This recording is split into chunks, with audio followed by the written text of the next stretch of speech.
आपल्यावर खासदार बजरंग बाप्पा सोनवणे आहेत। बाप्पा, तुम्ही आधीपासून मागणी करत होतात की वाल्मिक कराडवरती मोका जो आहे तो लावण्यात यावा। आज एसआयटीनं त्या पद्धतीनं मोका जो आहे तो लावलेला आहे। एसआयटीच्या कोर्टामध्ये सुद्धा एसआयटीनं मोकोकाच्या कोर्टामध्ये जे आहे ते सुद्धा हजर केलेलं होतं। इतर गुन्ह्यातला म्हणजे खंडणीच्या गुन्ह्यातला निकाल येणं बाकी आहे, मात्र वाल्मिक कराडवरती मोका लावण्यात आलेला आहे। आपली पहिली प्रतिक्रिया? नाही, आता मी जी आपल्या सर्व वाहिन्यांच्या माध्यमातून जी बघतो आहे त्याच्यामध्ये मला असं कळतं आहे की जी खंडणीच्या गुन्ह्यामध्ये ते आरोपी आहेत त्याच्यामध्ये त्यांचा जी पोलिसनी त्यांना PCR मागितलेला, पण PCRच्या ऐवजी कोर्टाने त्यांना MCR दिलेला आहे आणि 15 दिवसाचा MCR दिला असं कळलं। त्याच्यानंतर लगेच एक 10-5 मिनिटांमध्ये दुसरी बातमी आपल्याच चॅनलवर मी बघितली की त्याच्यामध्ये मोकोका लावलेल्याची बातमी बघतोय। आता मोकोकाची हिअरिंग पण कोर्टात आहे असं कळतंय, त्याच्यामुळे आता मोकोका लावलेला ही जी यावेळेस कोर्टाचा निर्णय येतोय काय येतोय त्याच्यावर सगळं अवलंबून आहे। माझी मागणी किंवा कुणाची मागणी हा विषय नाही आहे। जे पोलीस यंत्रणेला तपासामध्ये सापडतं त्याच्यावर हा निर्णय घेतला जातो। पोलीस यंत्रणेला काय काय सापडलं असेल त्याच्यावर पोलीस यंत्रणेने ती मागणी केली असेल ते पोलीस यंत्रणेने केलेलं काम आहे। मात्र वाल्मिक कराडला ज्यावेळेस एसआयटीच्या अधिकाऱ्यांनी कोर्टामध्ये माहिती दिली की हत्येच्या गुन्ह्यामध्ये आम्हाला या सगळ्या प्रकरणाचा तपास करायचा आहे, तर हत्येच्या गुन्ह्यामध्ये आम्हाला कस्टडी हवी आहे, त्या संदर्भातला खरं तर कोर्ट थोड्या वेळात निकाल देणार आहे। मात्र वाल्मिक कराडवरती मोका लागला हे आता जवळपास निश्चित झालं। नाही, मोकं लागलं हे आपल्या माध्यमातूनच मी बघतोय, पण आता हा जो काय त्याच्यावर निर्णय त्यांना कोणची कोठडी द्यायची किंवा काय असेल हा न्यायालयीन प्रक्रिया चालू असताना मी काही त्याच्यावर बोलणं उचित ठरणार नाही। पण जी तपासामध्ये पोलिसला सापडलं त्याच्या आधारे पोलिसांनी हा निर्णय घेतला असेल किंवा ही कारवाई केली असेल, त्याच्यामुळे ते तपासाचा भाग आहे। मात्र जर वाल्मिक कराडवरती मोका लागला असेल तर तुम्ही त्या एसआयटीच्या तपासाचं कौतुक करा? नाही, हे बघा, जे जे कोणी दोषी आहे त्याच्यात या सर्व दोषीला पकडलं पाहिजे आणि जी काही जी ह्याच्या या खून मर्डर प्रकरणामध्ये असेल की हे जे सामूहिक गुन्हा ज्यांनी केला असेल ते दोषी सर्व पकडले पाहिजेत। यांना सपोर्ट करणारे हे सर्वजण पकडले पाहिजेत। त्यांना मुख्यमंत्री महोदयांनी बोललेलंच आहे की आम्ही जी एकही आरोपी सोडणार नाही। त्याच्याप्रमाणे मुख्यमंत्र्यांनी जर कारवाईचे आदेश सर्वांना दिले असतील तर त्याप्रमाणे पोलीस यंत्रणा तपास करत असेल तर पोलीस यंत्रणेने तपासामध्ये जे जे आणखी कोणी यांना कोणी आणखी हे खंडणीतले आरोपी म्हणूनच नाही, आणखी जे कोणी आरोपी आहेत त्यांना साथ देणारे जे काय करणारे ह्यांचे सगळे कॉल डिटेल्स काढून हे सर्व मोकोकामध्ये नक्कीच सामील होतील असं मला आश्चर्य वाटतं आहे। पोलीस यंत्रणा जर तपास करत असेल त्या दृष्टीनं आणि पोलीस यंत्रणेला ते सापडत असेल तर ते ॲड होणारच। मात्र आता परळी बंदची हाक जी आहे ती कराड समर्थकांनी दिलेली आहे। त्यांच्या आईचं सकाळपासून उपोषण सुरू आहे। कराड समर्थकांचे म्हणणं आहे की अण्णांना सोडून द्या। बघा, मी त्यांच्या आईवर काही बोलणार नाही। आईचं हृदय खूप हळवं असतं, आईच्या हृदयाचं कौतुक केलं पाहिजे। त्या मातेचा त्यांचा मुलावर हे समजा आरोप झाला आहे, जी काय असं त्यांचं म्हणणं की ह्यांनी जे आपण सर्व बाकी गोष्टी वेगळ्या, पण हा विषय की त्यांच्या आईवर बोलणं एवढा ही नाही आहे। आईंना त्यांची प्रकृती उत्तम हो, त्यांचं दीर्घायुष्य लाभो, त्यांच्या सर्व अपेक्षेच्या बाबतीत मी काही बोलणार नाही। पण हा विषय झाला समर्थकाच्या बाबतीत, तर समर्थक आता जी हे का प्रत्येकाला लोकशाहीमध्ये जो अधिकार आहे लोकशाही पद्धतीनं आता काहीतरी जमावबंदीचा आदेश पण मला वाटतं आज बीड जिल्ह्यात आहे, तरी पण मग जे आता जे लोकशाहीने जो अधिकार आहे त्या अधिकाराप्रमाणे प्रत्येकाला आंदोलन करायचा अधिकार आहे। जर जिल्ह्यामध्ये तणावाची परिस्थिती निर्माण होऊ शकते तुम्हाला असं वाटतं? नाही, कशामुळे होईल हो? काय कारण आहे? जिल्ह्यामध्ये तणाव बिनाव असं काय होणार नाही आणि याचं काय कारण असते? असं कशामुळे केलं पाहिजे? तणाव करण्याचा विषय कुठे येतो? तणाव काय ह्याच्यामध्ये? आता त्यांच्यावर आरोपपत्र दाखल झाले, पोलीस तपास करतायत। इथून मागे बरेच गुन्हे असे झालेत, बऱ्याच लोकांना तपासात गेले, 2-2 वर्षे 4-4 वर्षे लोक बाहेर राहिले, जेलमध्ये राहिले, त्याच्यामुळे तो विषय नाही आहे ना।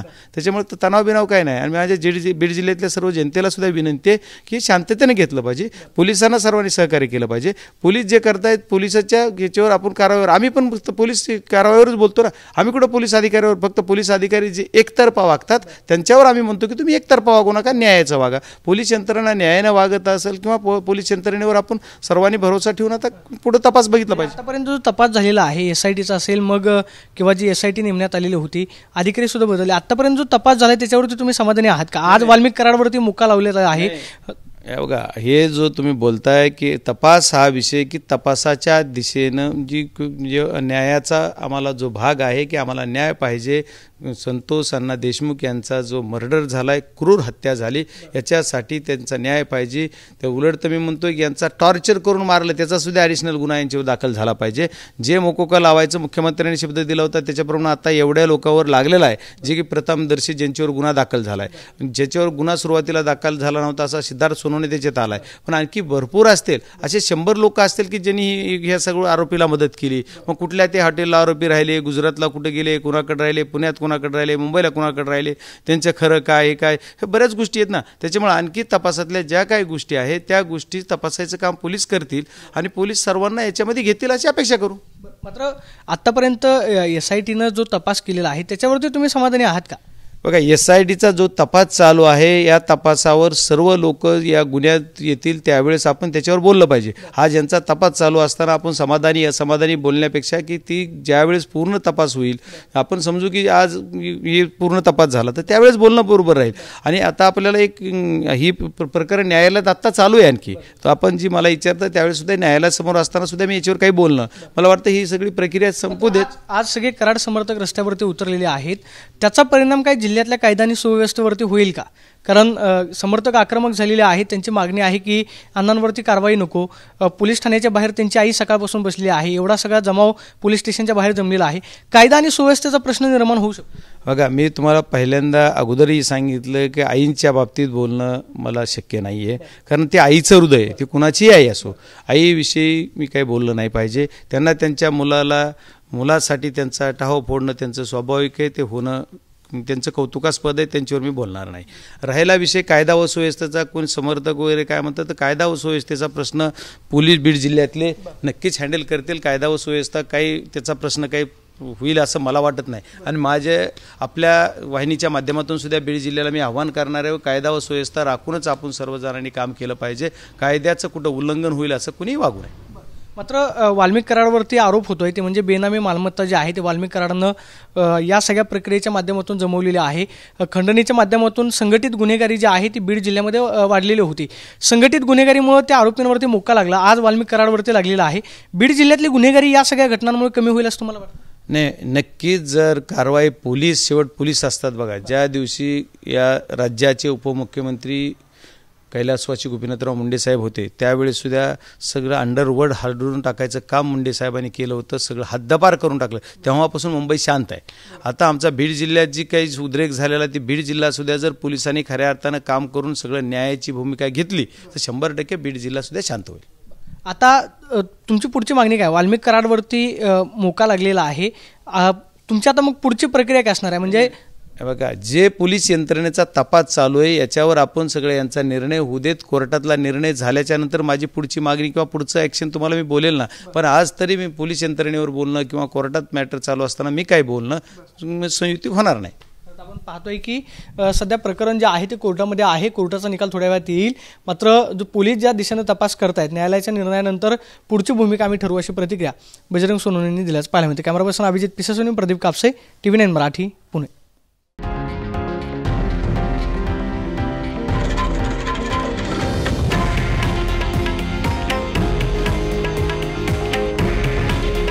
हे आहे देशातील नंबर 1 न्यूज नेटवर्क आणि आपण पाहत आहात TV9 मराठी. काळजी तुमची, हित महाराष्ट्राचं.